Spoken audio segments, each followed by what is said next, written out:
Essa foi bem Aí claro. tem a opção de gravar. Agora tá gravando, apareceu gravando já. Sim, sim, tá gravando. Eu vou desativar o som Tá. de todo mundo aqui. Cadê o... falta 1 minuto.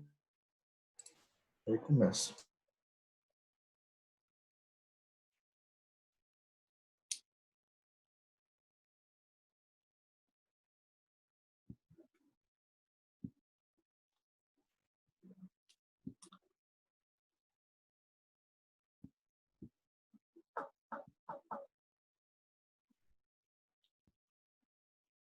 Então vamos começar.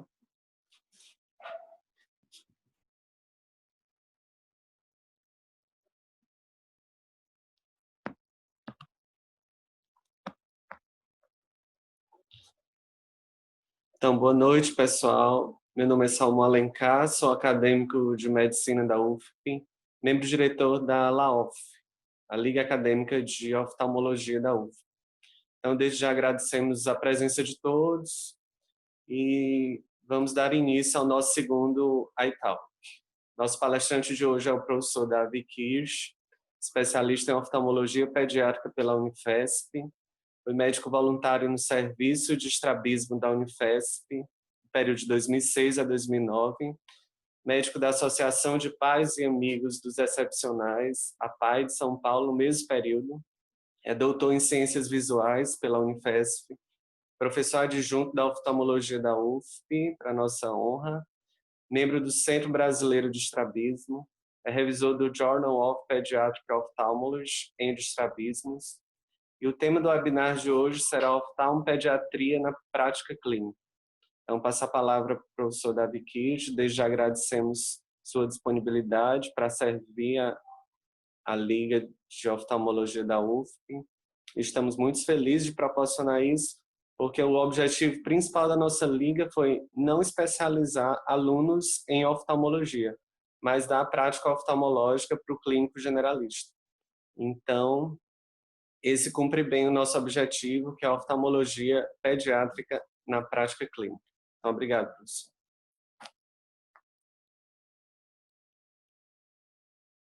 Ligue seu microfone, professor.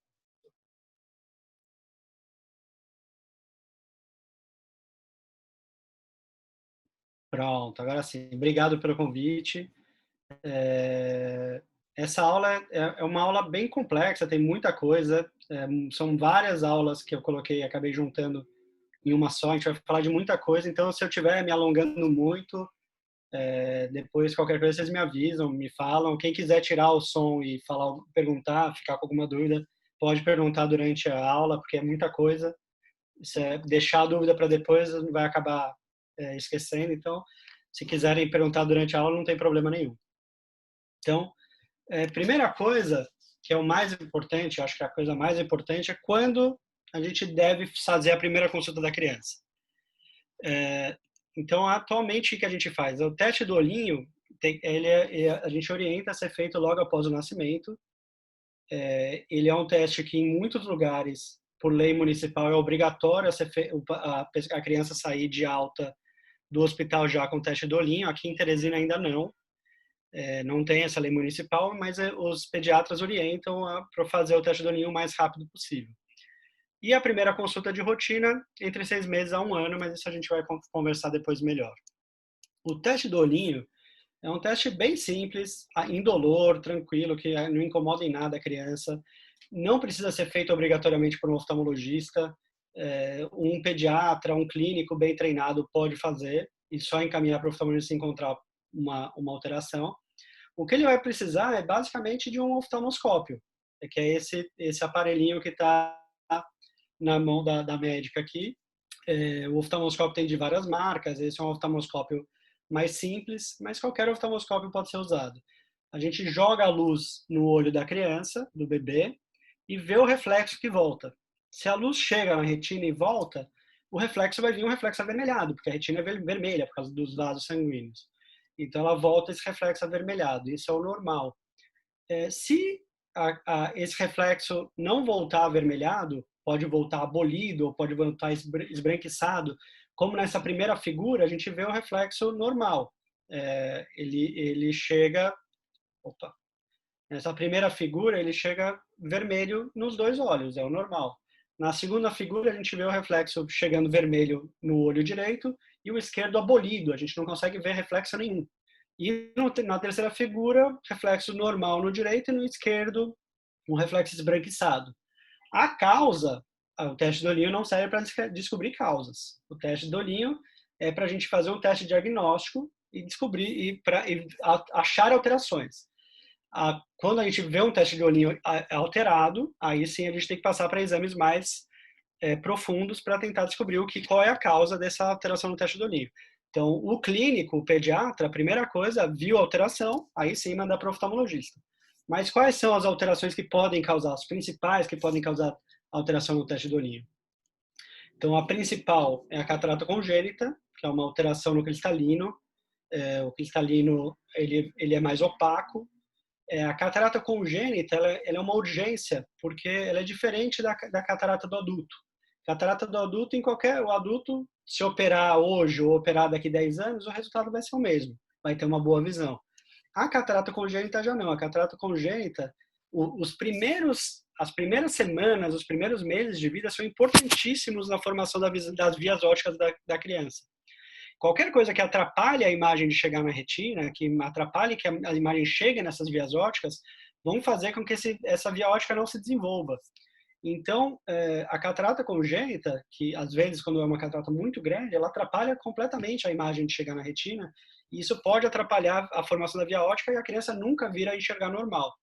Então, para você ter uma ideia, como ela é uma urgência, atualmente se recomenda cataratas congênitas unilaterais que se opere pelo menos até 6 semanas e cataratas congênitas bilaterais até 8 semanas. Então, é uma urgência médica, a gente tem que operar o mais rápido possível. Por isso que o teste do olhinho é tão importante. Outra alteração também importante, que também pode causar baixa de visão, muito rápido, é o glaucoma congênito. Então, o glaucoma congênito, o que ele causa? A gente vê aqui na figura como que funciona a formação, a pressão do olho que acontece. A gente tem a produção do humor aquoso na câmara anterior do olho. Esse humor aquoso ele entra na câmara anterior e ele é drenado pelo trabeculado. Esse trabeculado, no bebê, no glaucoma congênito, o que acontece? É uma má formação nesse trabeculado. Então, o olho vai produzindo líquido o tempo todo, e esse trabeculado não existe, então ele não tem por onde drenar. E esse líquido vai acumulando no olho da criança.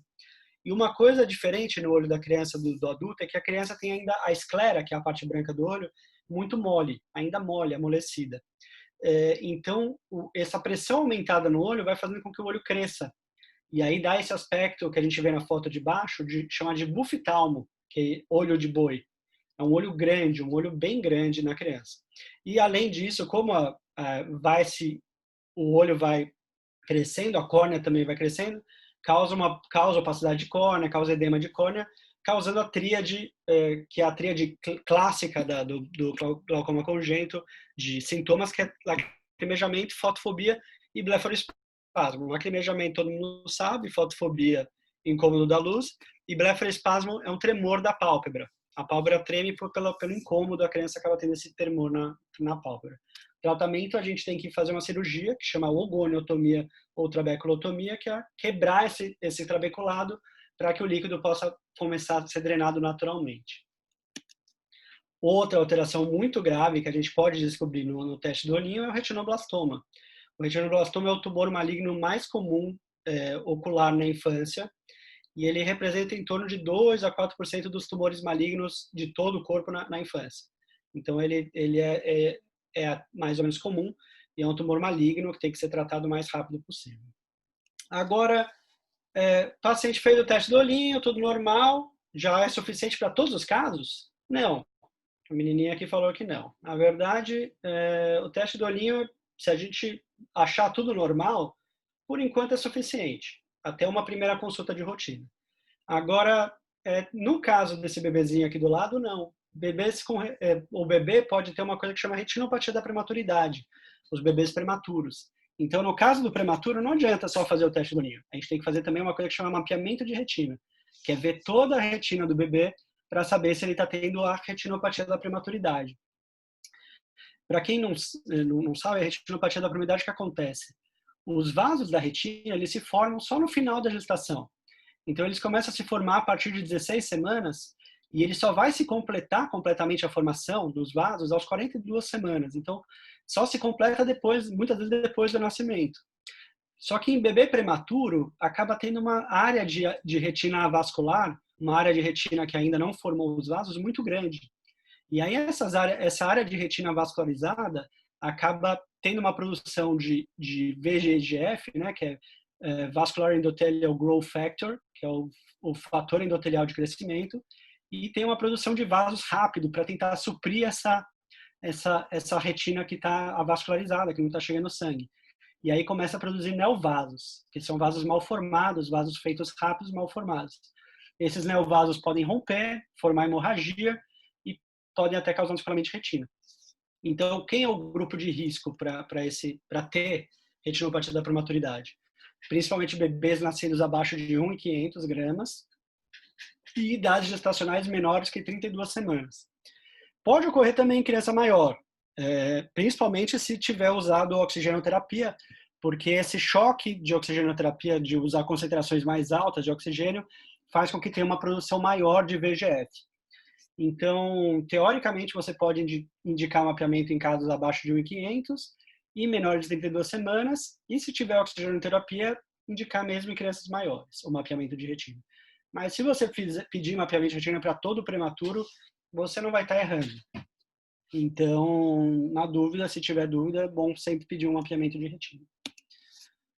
O tratamento, normalmente, da retinopatia da prematuridade, normalmente ela tem um curso benigno. A maior parte dos casos, como se ela tivesse intraútero, vai se formando e melhora espontaneamente, acaba se revascularizando naturalmente a retina.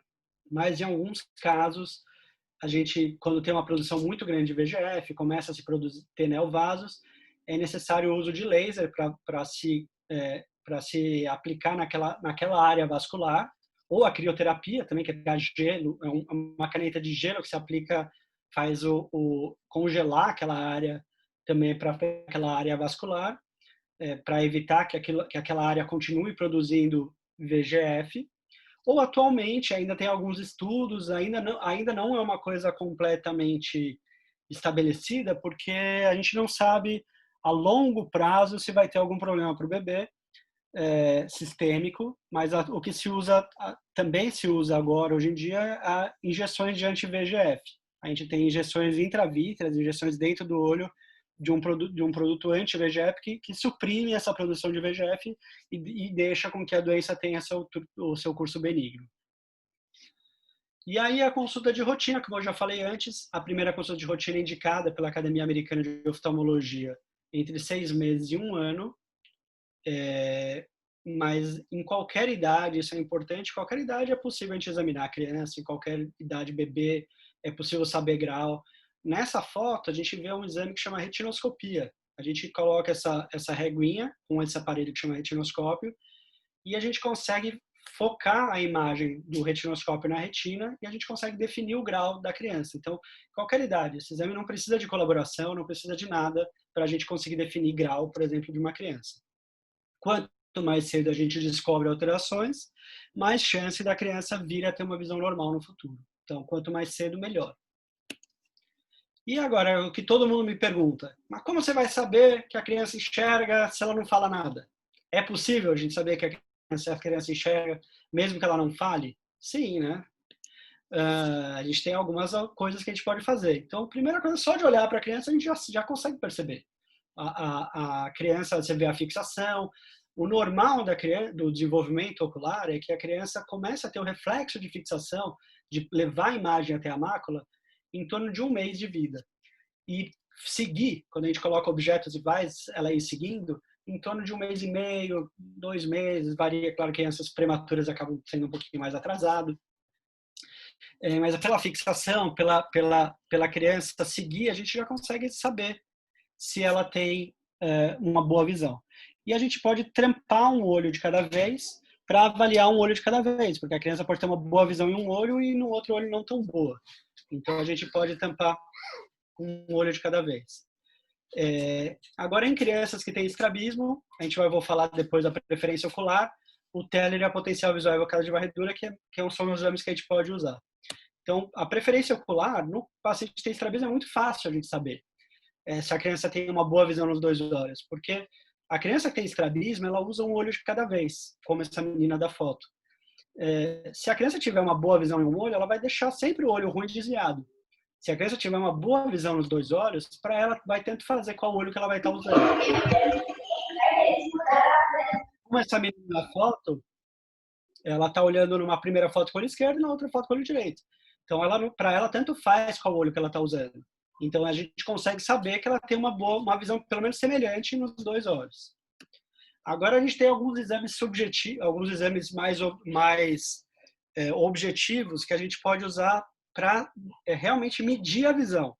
Se a gente quiser, não é todo o caso, em casos normais a gente não precisa ficar medindo a visão. A gente já imagina que a criança tem uma boa visão por não ter nada que atrapalhe na visão. Mas se a gente quiser saber a visão num caso, por exemplo, de uma catarata congênita pequena, ou um caso que você quer saber o quanto aquilo está interferindo na visão, a gente tem 2 maneiras de medir. Uma que a gente tem aqui em Teresina, e é um exame razoavelmente barato. Só um pouquinho. Gabriel, Rebeca, sai, vai.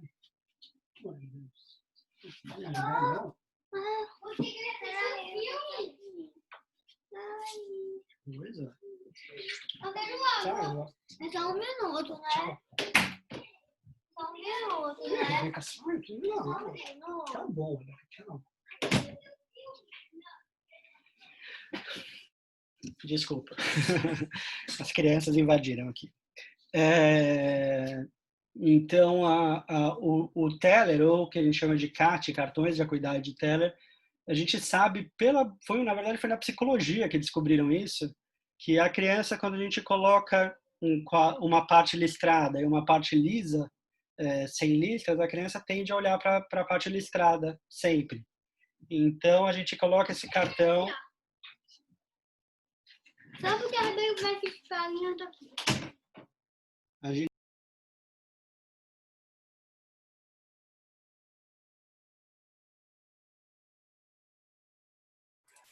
Oi, doutor, eu tirei o áudio rapidamente. Você pode colocar de novo.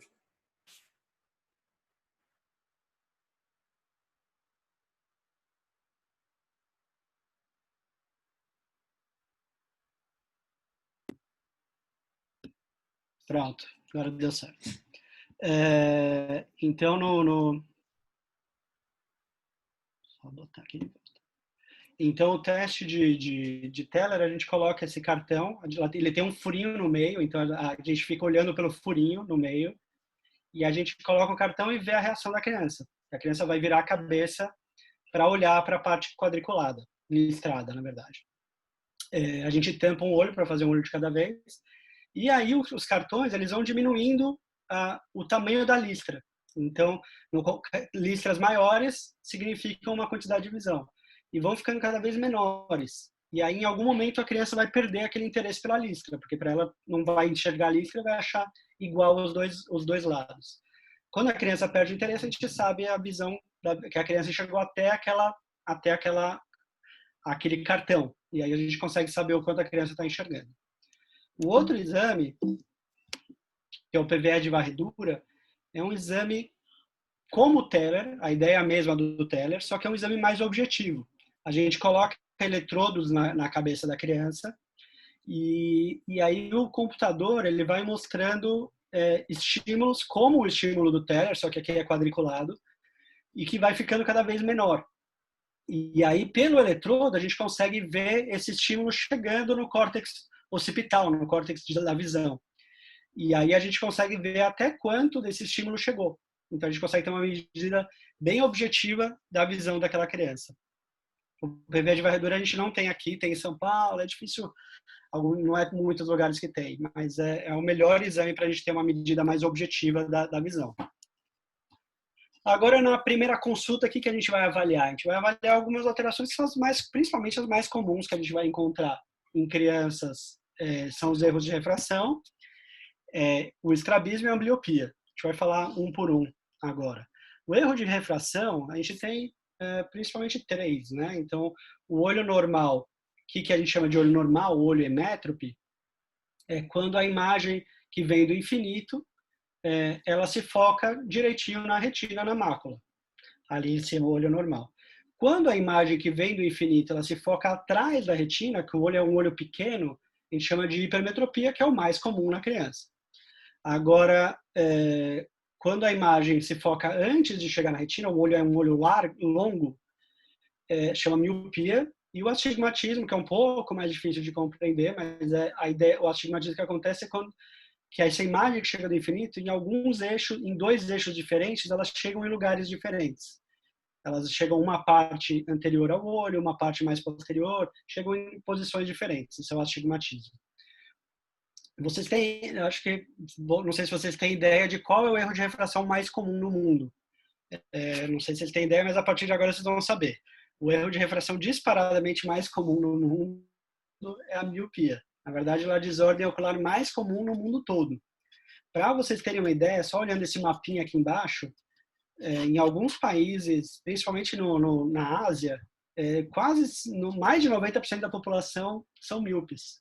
A gente pega aqui, por exemplo, na Coreia do Sul, 97% da população é míope. Nos Estados Unidos, em torno de 50%. Na Europa e nos Estados Unidos. O Brasil ainda é um país um pouco mais hipermétrope, mas a gente não tem estudos tão recentes para avaliar isso. Então, mas a tendência mundial, inclusive no Brasil, é que cada vez mais o mundo seja míope. A miopia é a maior desordem do ocular do futuro, já é, na verdade, do presente, mas é cada vez mais. Por que isso? Primeiro, só para vocês terem uma ideia, em Singapura, aos 7 anos, 24% das crianças tinham miopia, aos 8 anos, 31%, e aos 9 anos, quase 50%. Aos 12 anos, 62% em Singapura já eram míopes. Metade na China e nos Estados Unidos, 20%. É uma quantidade bem grande, inclusive até nos Estados Unidos. E o custo dessa alta miopia, dessa epidemia de miopia, como agora está na moda a pandemia, né? Uma pandemia de miopia no mundo, atualmente se estima que o custo da miopia atualmente é de 268 bilhões de dólares. Por que isso? Porque a miopia ela não é só uma lente grossa. A pessoa tem uma miopia alta, a criança tem uma miopia alta, ou o adulto depois tem uma miopia alta, não significa só que ela vai usar um óculos grosso. A miopia ela pode dar baixa de visão. Ela pode dar um risco maior de descolamento de retina, como na figura aqui à direita, e ela pode dar ela faz com que a retina fique mais afinada, então ela pode dar problemas maculopatias miópicas, como nessa figura à esquerda, que a retina está tão tracionada que se rompe praticamente. A gente fica, a parte central da visão fica praticamente sem retina, sem cone, sem bastonete, e a pessoa fica com uma baixa de visão. Então, o custo atualmente é 268 bilhões e tende a aumentar, então é uma coisa muito grave. Os fatores de risco são a genética é muito importante. O genoma já mapeou mais de 20 LOC, né, associados à miopia, mas a genética não mudou com o tempo. O que está fazendo com que a miopia aumente no mundo são os fatores ambientais, é a vida moderna. O que acontece? Um fator de risco muito importante é de pouca atividade externa e usar muito a visão de perto. Então, atualmente, as crianças brincam um pouco ao ar livre. Hoje, cada vez menos a gente vê crianças brincando na rua, muito mais no celular, no videogame. E o uso da visão de perto. Se usa muito a visão de perto em eletrônicos, celular, por exemplo, e se usa muito a visão de perto também, começando a estudar mais cedo. Hoje em dia, as crianças se alfabetizam mais cedo, começam a estudar mais cedo. Tudo isso tem feito com que a miopia tenha aumentado no mundo todo. Como prevenir? Então, a primeira coisa é a atividade ao ar livre, a gente orientar. Eu lembro que teve um professor que uma vez que falou, eu nunca imaginei que eu fosse ter que orientar a criança a brincar na rua, a brincar de pega-pega, a brincar de esconde-esconde. Mas hoje em dia é o que a gente tem que falar, pô, vai andar de bicicleta. Eu falo muito para os meus pacientes. Vai andar de bicicleta, vai brincar, porque as crianças hoje em dia cada vez menos fazem isso. E a atividade ao ar livre ela é muito importante porque o contato com o sol causa um aumento da dopamina e o aumento da dopamina ajuda a diminuir essa progressão da miopia. E a outra coisa a se orientar é diminuir o uso de celular ou tablet.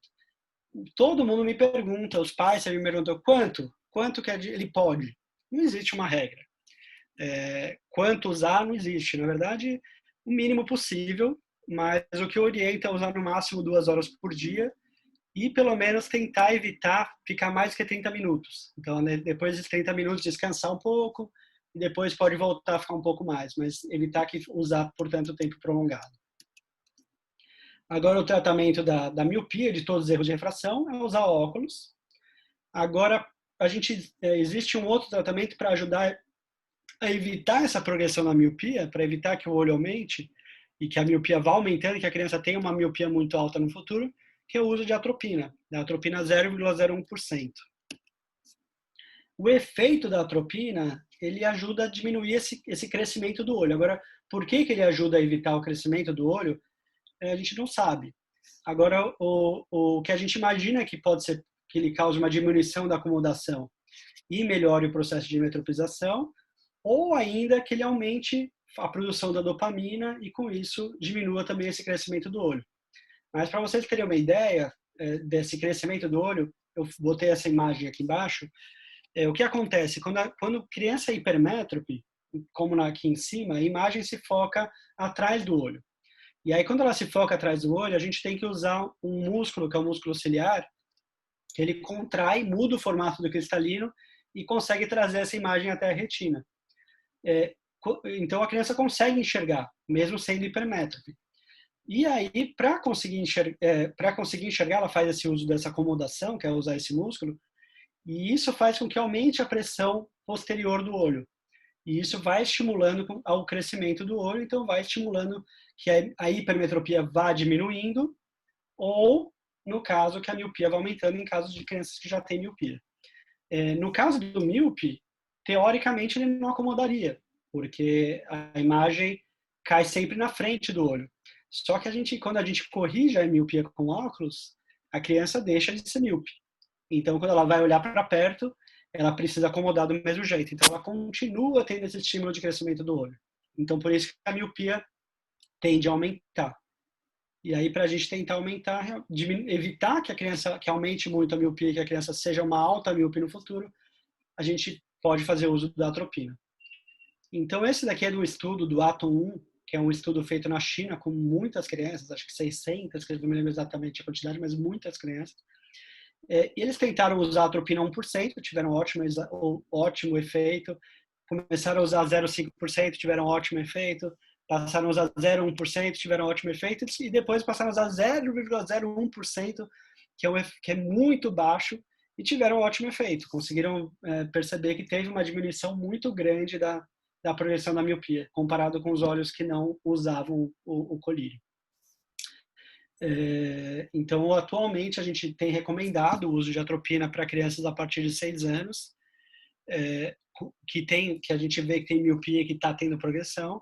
O uso é de 1 gota à noite antes de dormir e mais ou menos aproximadamente por 2 anos.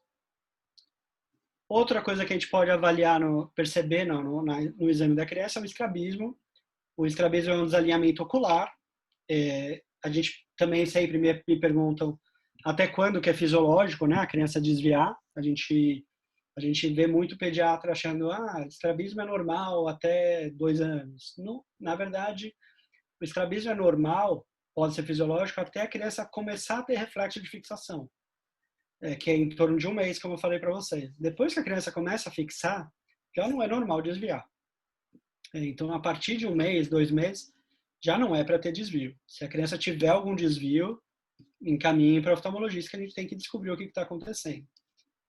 O estrabismo ele pode acontecer por uma baixa de visão, às vezes alguma alteração que possa estar causando uma baixa de visão pode causar um desvio, então pode ser um sinal até de uma coisa grave como um retinoblastoma, ou pode ser um estrabismo por uma má formação das vias ópticas e que acaba causando um desalinhamento do olho.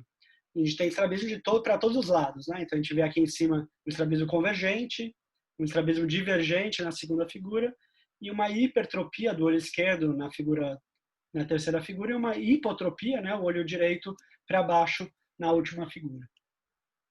O tratamento, em alguns casos, pode ser só o uso do óculos. A gente vê, existe um tipo de estrabismo chamado estrabismo acomodativo, que a criança, quando tenta, ela tem uma hipermetropia alta, e quando ela tenta acomodar, ela acaba desviando. Então, usando óculos melhora. Mas, em alguns casos, não tem como melhorar com o óculos. A gente pode partir ou para o uso ou para a cirurgia, ou para o uso da toxina botulínica. Toxina botulínica, a maioria de vocês nunca deve ter ouvido falar disso para estrabismo, todo mundo deve ter ouvido só para rugas, só para estética, né? Mas, na verdade, a toxina botulínica ela foi criada por um estrabólogo da Califórnia, que chama Alan Scott. Ele criou a toxina botulínica com a ideia de paralisar o músculo para melhorar o desvio.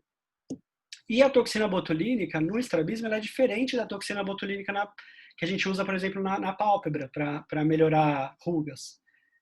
Por quê? Porque quando a gente aplica a toxina, por exemplo, no reto medial, que é um músculo que puxa o olho para dentro, o olho funciona com equilíbrio de forças. Então, quando a gente aplica no reto medial, a gente vai fazer com que o reto medial fica paralisado, e a gente vai fazer com que o reto lateral comece a ganhar esse equilíbrio e comece a puxar o olho para fora. Então, ele vai ficar com o olho desviado para o outro lado, e aí o músculo que está sendo paralisado, ele vai sendo esticado, e a gente sabe que vai aumentando a quantidade de sarcômeros, vai aumentando a quantidade de células do músculo.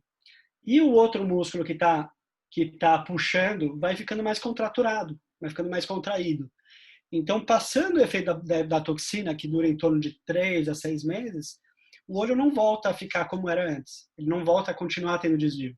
Muitas vezes, a gente, depois da toxina botulínica, o olho volta e depois do efeito fica sem desvio nenhum. A gente tem um resultado de aproximadamente, num protocolo que a gente tinha na Unifesp, em torno de 60% de sucesso em estrabismos congênitos para dentro, esotropia congênita, com a aplicação de toxina botulínica. Então, é um efeito muito bom no estrabismo ter esse resultado que é diferente na pálpebra, porque na pálpebra, quando a gente aplica na testa, não existe um músculo contra, né? A gente paralisa aquele músculo da testa, depois que passa o efeito, ele volta a funcionar e pronto. E a cirurgia, em alguns casos, é necessária. A ambliopia, que é outra coisa que a gente tem que é o mais importante, que a gente tem que sempre se preocupar a criança, chama ambliopia, vem de amblios, que é no grego amblios, que significa embotado, fraco, e de ops, que significa visão. Então, é do grego visão fraca. A ambliopia ela é caracterizada por uma baixa de visão que a gente não consegue explicar por alterações estruturais do olho. Então, geralmente ela acontece sem nenhuma alteração estrutural, nenhuma alteração anatômica do olho. E ela acontece por uma falha naquele processo que eu expliquei para vocês, naquele processo de maturação das vias ópticas. Então, o olho da criança, como eu tinha falado antes, ele não nasce igual o do adulto. Ele vai se formando, e as vias ópticas vão se formando até em torno de 7 anos de idade. E qualquer coisa que atrapalhe esse processo de formação do olho vai causar ambliopia. Então, qualquer coisa que faça com que a imagem não chegue direitinho na retina para esse olho ser estimulado, vai causar ambliopia. E aí a ambliopia pode ser causada por várias coisas. Então, a gente chama de ambliopia de privação, quando é causada por alguma coisa que não deixa a imagem chegar na retina. Então, por exemplo, uma catarata congênita, como eu falei da outra vez, a catarata congênita não priva a imagem de chegar na retina e aquele olho não desenvolve. O estrabismo, a gente chama de estrabísmica. A criança que tem estrabismo, como eu falei, ela acaba suprimindo um olho para não enxergar duplo, então ela olha um olho de cada vez. Se ela começar a usar muito um olho e esquecer do outro, aquele outro não vai ser estimulado e não vai desenvolver. Então acaba causando estrabismo. Acaba causando ambliopia, desculpa. A anisometrópica é quando a gente tem a criança tem um grau muito alto em um olho e um grau não tão alto no outro. E aí, se não descobre, um olho vai enxergar bem, o outro olho não enxerga tão bem, e aí aquele olho fica com ambliopia. Mas a ambliopia também pode ser nos dois olhos. Se uma criança tiver uma hipermetropia muito alta, por exemplo, ou uma miopia muito alta, e a criança não for para uma consulta de rotina cedo e não for descoberto isso, ela não vai conseguir enxergar bem dos dois olhos, aqueles dois olhos vão acabar ambliopizando, vão acabar não desenvolvendo a visão. Então, ela pode ser unilateral ou bilateral. O tratamento, primeira coisa, é tratar a causa. Então, se for uma catarata congênita, operar, por exemplo. Se for um estrabismo ou uma anisometropia, alguma alteração por grau, passar o óculos. E aí, depois de corrigido, o problema não adianta só corrigir, a gente precisa estimular aquele olho. E aí, para estimular aquele olho, a gente usa o tampão. Então, o tampão, muitas vezes as pessoas acham que o tampão serve para estrabismo. Muita gente acha que a criança com estrabismo sempre usa tampão. Não é sempre. A criança com estrabismo usa tampão muitas vezes porque ela tem ambliopia associada. Mas o tampão não vai tratar o estrabismo, o tampão vai tratar a ambliopia. Então, o que a gente faz? A gente tampa o olho bom para forçar a criança a usar aquele olho mais fraco. E aí aquele olho vai sendo estimulado e vai melhorando a visão. Só que o tratamento só funciona nessa fase de maturação da visão, que é até em torno de 7, 8 anos. Então, quanto mais cedo a gente descobrir, mais fácil vai ser o tratamento, porque a criança vai estar com aquelas vias ópticas ainda em formação melhor. Nessa foto aqui da direita, o menininho está fazendo o tratamento correto, a menininha na foto da esquerda também fazendo o tratamento correto. Agora a Minion da camisa dela está com o tratamento errado, porque ela está tampando o único olho dela, coitada, ela não está enxergando nada. Mas, então aqui não adiantaria ela ficar usando tampão. Agora eu vou falar um pouquinho, para não alongar um pouquinho mais só, mas eu vou falar só das causas mais comuns, que como vocês vão encontrar muito, de olho vermelho em criança. Olho vermelho é uma das queixas mais comuns na oftalmologia. Cerca de 1/3 dos pacientes que chegam para a gente no consultório são por olho vermelho. E ela pode ser por uma doença bem leve, uma conjuntivite alérgica, uma besteira que às vezes melhora espontaneamente, ou pode significar uma doença muito grave. Então é importante a gente fazer um diagnóstico correto para tomar a conduta correta. Só pela anamnese, só pelo que a mãe falar sobre a criança, ou a criança mesmo falar, a gente já consegue ter uma ideia do que a criança tem. Então, prurido no olho, muito provavelmente tem associação à alergia. Sensação de corpo estranho, pode ser que ela tenha realmente um corpo estranho no olho, ou pode ser por uma conjuntivite ou uma ceratite. Dor, edema na pálpebra, quando é uma dor na pálpebra mesmo, geralmente localizado, a gente sabe que é um terçol, um ordelo, e pode acontecer por uma celulite, que a gente vai falar também. Fotofobia, que é o incômodo da luz, pode ser por alguma alteração na córnea, então uma úlcera ou uma ceratite. Glare, que são aqueles halos coloridos, não sei se vocês já perceberam quando a gente olha para a luz, às vezes, quando você dorme com lente de contato, se alguém já dormiu aqui com uma lente de contato, quando acordou deve ter reparado que quando olhava para a luz parecia como se tivesse um halo em volta. Isso acontece por edema de córnea, chama glare. Dor no olho pode ser por uma inflamação no olho que chama uveíte, e secreções geralmente estão associadas à conjuntivite. Vamos falar de um por um, bem rápido, só para a gente citar, eu não quero também que seja uma aula tão específica para vocês, então vamos falar só mais para vocês saberem no consultório, no dia a dia de vocês, quando chegar, vocês poderem fazer um diagnóstico e talvez até já fazer um tratamentozinho. Blefarite é muito comum. O que é blefarite? Bléfaro é pálpebra. Ite é uma inflamação. Então, é uma inflamação da pálpebra. É uma inflamação da margem palpebral. Geralmente, ela acontece por uma infecção estafilocócica. O estáfilo já mora lá na pele, já vive na pele. Só que a pessoa que tem, geralmente, blefarite, ela tem uma produção muito aumentada de umas glândulas de gordura que tem na borda da pálpebra, que chama glândula de Meibonius. Essa produção aumentada faz com que se tenha esse excesso de gordura na borda da pálpebra e essa gordura acaba sendo um meio de proliferação de bactéria e aí se tem essa proliferação dos estáfilos e eles contaminam a borda da pálpebra e causam a blefarite. O sinal são essas crostas nos cílios, queda dos cílios por causa da inflamação crônica e a margem palpebral fica mais inflamada, você vê com vasos, com telangiectasias. O tratamento é com antibiótico tópico, você pode usar colírio ou pomada tópica. Você pode usar doxiciclina ou bacitracina tópica, mas o principal tratamento e o mais simples é fazer uma higiene da pálpebra para tirar esse excesso de oleosidade. Tem produtos caros, mas que funcionam muito bem, que servem para isso, como o Blefagel, o Cystanelide Wipes, por exemplo. Mas a gente pode fazer com shampoo neutro. Shampoo neutro mesmo, aquele Johnson amarelinho, chega de choro.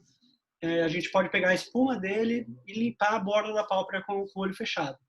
Já tem um efeito muito bom. O ordelo, ou o terçol, como o pessoal chama, é uma infecção da glândula de May-Bomes, que são aquelas glândulas de gordura. Então, nesse paciente que tem blefarite, que tem uma produção aumentada, acaba tendo um risco maior de uma dessas glândulas entupir. Quando ela entope, ela fica cheia de pus dentro e infecta, fica cheia de pus dentro e forma o terçol. O tratamento é com corticoide antibiótico tópico, pomada, fazer bastante compressa morna, para a compressa morna fazer com que abra os poros e que drene. E se não melhorar, muitas vezes acontece desse ordelo ele cronificando e ele fica mais endurecido, fica uma bolinha endurecida com cápsula, já não tem mais inflamação e dor, a inflamação se resolve, e aí a gente chama de calásio. Quando acontece isso, aí a gente tem que fazer uma drenagem cirúrgica, que é só fazer um piquezinho realmente com um bisturi, tirar a cápsula, tirar todo o conteúdo e acabou a cirurgia. A celulite pré-septal, para quem vai fazer pediatria, é muito importante, vai pegar muitos casos. É uma infecção, é uma infecção nos tecidos anteriores ao septo nasal, uma infecção nos tecidos moles em volta do olho. Então, os mais comuns causadores é o Staphylo aureus, Streptopneumoniae e o Haemophilus influenzae em crianças. Causam uma dor, um edema muito grande, pitose, hiperemia e hiperemia da pálpebra.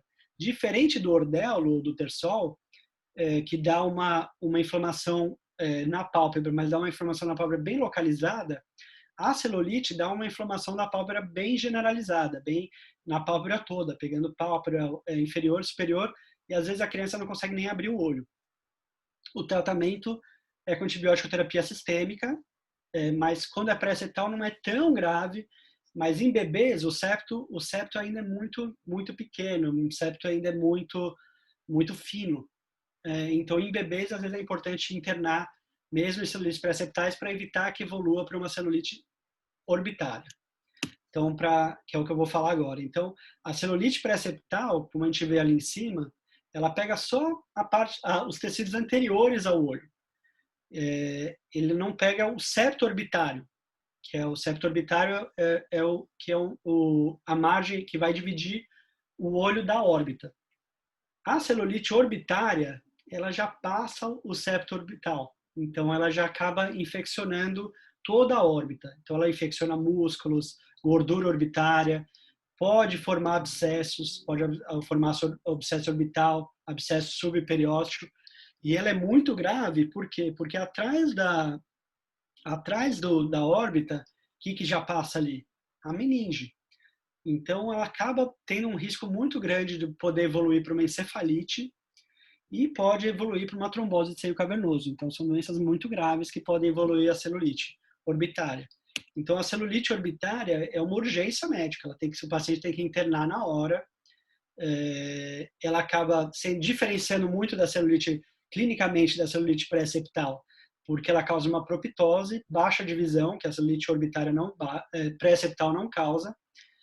Causa uma baixa de visão por acometimento do nervo óptico, causa uma alteração na motilidade ocular, o olho não vai conseguir se movimentar tão bem por causa de comprometimento do músculo, e acaba causando alteração de reflexo pupilar também. Nesses casos, a gente tem que internar, fazer uma TC de órbita para avaliar se está tendo alguma dessas complicações, abscesso ou comprometimento do encefalite, alguma coisa que possa estar uma complicação. E tem que se tratar com antibiótico terapia de amplo espectro, internado, é um quadro grave. Agora vamos falar do dia a dia, né? Conjuntivite viral. É o que a gente chama de um dos nomes é conjuntivite epidêmica, porque passa muito fácil. No bebê, é muito comum acontecer a febre faringoconjuntival, que acontece pelo adenovírus 3, 4 e 7. Ela é caracterizada pelo nome, né? Caracterizada por febre, faringite e conjuntivite. No bebê é comum porque no bebê acaba tendo essa conjuntivite, acaba dando efeitos sistêmicos também. E o mais comum é a seratoconjuntivite epidêmica, que é causada pelo adenovírus 8 e 19. Passa muito fácil, passa pela secreção. Então, a pessoa coça o olho, põe a mão num lugar, aquele lugar fica com vírus, a outra pessoa vai lá, põe a mão e bota no olho. Uma boa notícia entre as ruins que estão tendo hoje em dia é que, pelo menos, atualmente, se diminuiu muito a conjuntivite viral. Porque hoje em dia todo mundo está preocupado, álcool gel direto, lavando a mão direto, não se coloca a mão no olho de jeito nenhum, então atualmente diminuiu bastante. Dos muito males, né, com essa pandemia, isso é um benefíciozinho bem pequeno, mas a gente continuando com essa higiene depois também a gente vai ter menos casos. E aí ela causa uma secreção aquosa, reação folicular, que é uma hipertrofia do tecido linfóide, pseudomembranas, que são uma exudação dos vasos pela inflamação, que acabam aderindo no epitélio da conjuntiva e acaba tendo gânglios pré-auriculares. Vou mostrar para vocês o que é cada coisa. Então, aqui do lado a gente vê os folículos. Se a gente everter a pálpebra, a gente consegue avaliar tanto na pálpebra inferior como na pálpebra superior. A gente consegue ver esses folículos, que são essas elevaçõezinhas avasculares da conjuntiva. E a pseudomembrana é como se fosse uma membrana esbranquiçada em cima da conjuntiva. A conjuntivite bacteriana, as principais causadoras é o Staphylo aureus, o Staphylo epidermidis e Streptopneumoniae e a Haemophilus influenza. Ela já causa uma secreção mucopurulenta, dá uma reação diferente, não é folículo, é papila, que é uma hiperplasia do epitélio conjuntival, que a gente vê que são essas aqui embaixo, que são elevações do epitélio vascularizados, e normalmente ela é autolimitada, mas a gente trata com antibiótico, mas muitas vezes melhora, mesmo sem tratamento. E a conjuntivite alérgica, que não passa, é uma reação alérgica, que causa prurido, secreção mucosa, e dá uma reação papilar importante também, às vezes maior do que na conjuntivite bacteriana. E por último, isso daqui é uma coisa bem comum que a gente pega no consultório, porque as mães tomam um susto, acabam vindo correndo, os adultos quando tomam um susto, vêm correndo, vem esse olho vermelho, acham que está uma coisa gravíssima. Na verdade, isso não é nada. Isso aí chama hiposfagma, que é a hemorragia subconjuntival. Em volta do olho, a gente tem a conjuntiva, que é uma membrana que circunda o olho, e a conjuntiva ela é muito vascularizada. Então, pode acontecer, às vezes, numa tosse, fazendo força, vomitando, num vômito, ou coçou o olho, alguma coisa acabou rompendo um desses vasinhos. Quando rompe um vasinho da conjuntiva, esse sangue que vai sangrar desse vasinho acaba ficando preso entre a conjuntiva e o olho. E aí, se acontecesse a mesma coisa, por exemplo, na pele, a gente veria o roxo do sangue, é o hematoma. Agora, no olho, como a conjuntiva ela é transparente, a gente vê o sangue vivo, a gente vê esse vermelhão de sangue. Isso nada mais é do que um hematoma, só que é um hematoma na conjuntiva. Isso vai sendo absorvido naturalmente, não tem problema nenhum. A única coisa, claro, que se a criança começar a ter isso muito de repetição, a gente tem que investigar se não tem alguma alteração de coagulação, alguma coisa que possa estar fazendo com que a criança tenha rompendo esse vaso demais. Mas normalmente não tem problema nenhum. Uma coisa natural que a gente encontra muito. E por último, eu vou falar para vocês do tracoma. Atualmente a gente tem pego pouco, graças a Deus, mas o tracoma é a causa de cegueira prevenível, maior causa de cegueira prevenível do mundo, principalmente em países de terceiro mundo. Ela é causada pela Chlamydia trachomatis, os sorotipos A, B, BA e C. E era o vetor a mosca comum, qualquer mosca, essas moscas que ficam voando em cima da comida e do cocô. Elas acabam pousando em algum lugar, pousam no olho, ou pousam em algum lugar, a pessoa vai lá e passa a mão e coça no olho. Causa mais em crianças e em países com menor renda, com o terceiro mundo, como eu disse.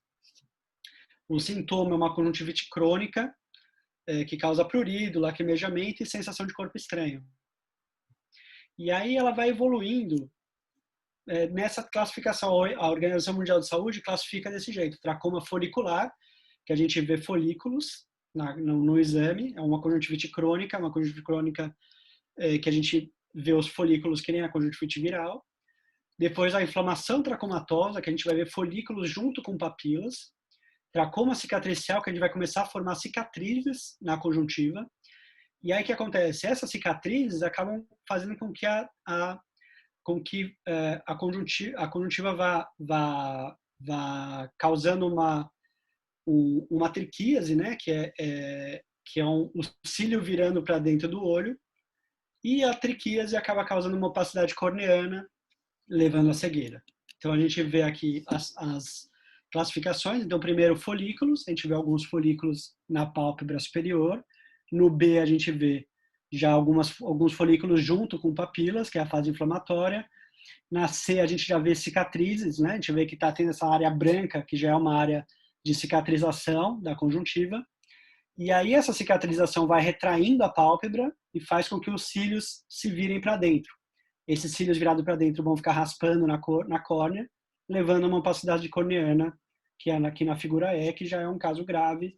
Muitas vezes a gente só vai conseguir melhorar com transplante de córnea. E aí, esse aqui é do SUS, né, do Ministério da Saúde: como prevenir traucoma, lavar o rosto e as mãos frequente, não coçar os olhos, não usar toalhas ou lenços de outras pessoas. Mas o principal para prevenir traucoma é o saneamento básico. A mosca, ela acaba passando esse traucoma de um olho de uma pessoa para outra, porque ela pega nessas fossas abertas, nesses esgotos abertos, ela acaba pegando a clamídia, e aí ela vai levando essa clamídia para todo lugar, para as crianças, principalmente. Mas o tratamento é saneamento básico. Se a gente tivesse saneamento básico, a gente não teria mais tracoma. O tratamento, se vocês pegarem, com dose única de azitromicina, na criança 20 mg por quilo, no adulto 1 grama em dose única. Ou você pode usar, que a gente pelo SUS não se distribui, né, a azitromicina, mas pelo SUS tem a tetraciclina pomada, que pode ser usada também, só que é um tratamento mais chato, prolongado, né, que é tratamento tetraciclina pomada 1%, 4 vezes ao dia por 6 semanas. Mas o mais importante, que eu falei antes, saneamento básico. Então é isso. Obrigado pelo convite. Espero que a aula foi longa, né? Mas espero que vocês tenham tirado bom proveito aí dessa aula. Vou tirar aqui. Alguma dúvida? Alguém que quiserem perguntar, pode tirar o som. Libera o som aí para o pessoal. Quem quiser perguntar, pode perguntar.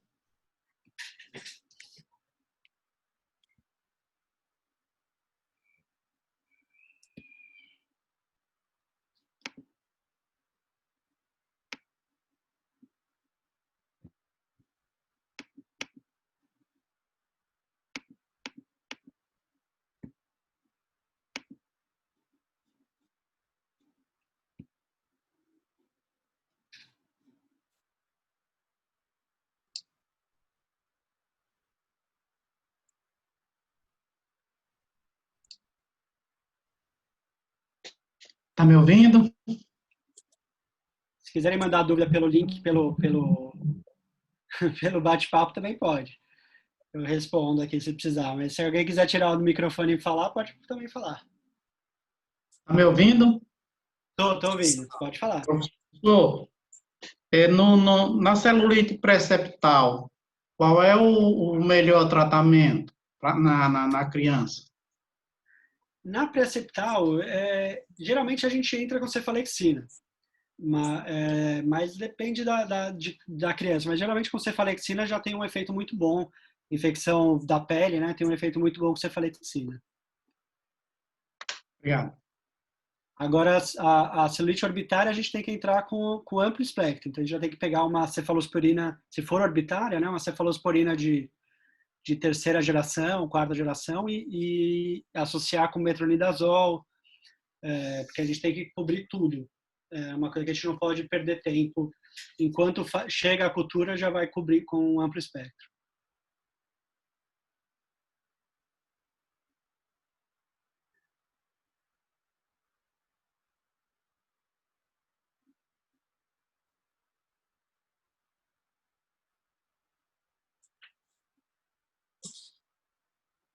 Então, professor, acho que não tem mais dúvidas. A gente quer agradecer mais uma vez sua disponibilidade. Todo mundo está parabenizando aqui a videoaula, né? Então, foi muito abrangente, alguns assuntos o médico generalista não terá conduta, mas tem a responsabilidade do diagnóstico. Em outros, a gente faz diagnóstico e tem a liberdade já de fazer a conduta e tratar. Então, foi ótima a aula, acho que acrescentou conhecimento para todo mundo e a gente agradece a sua disponibilidade e já deixa aí para as próximas o convite que já vem. Eu botei, não sei se vocês viram, eu botei meu e-mail, qualquer dúvida, se alguém precisar de alguma ajuda, tiver alguma dúvida depois,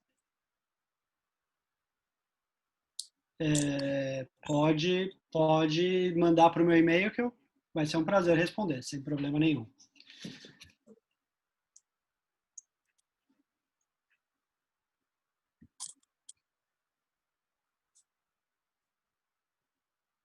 Só isso? Vamos encerrar então aqui. Obrigado, pessoal. Obrigado pelo convite. Obrigado. A Liga tá parabenizar aí vocês da Liga que estão botando esse negócio para frente, mesmo nessa pandemia que está sendo complicado, a gente está conseguindo fazer essas aulas, está sendo muito bom.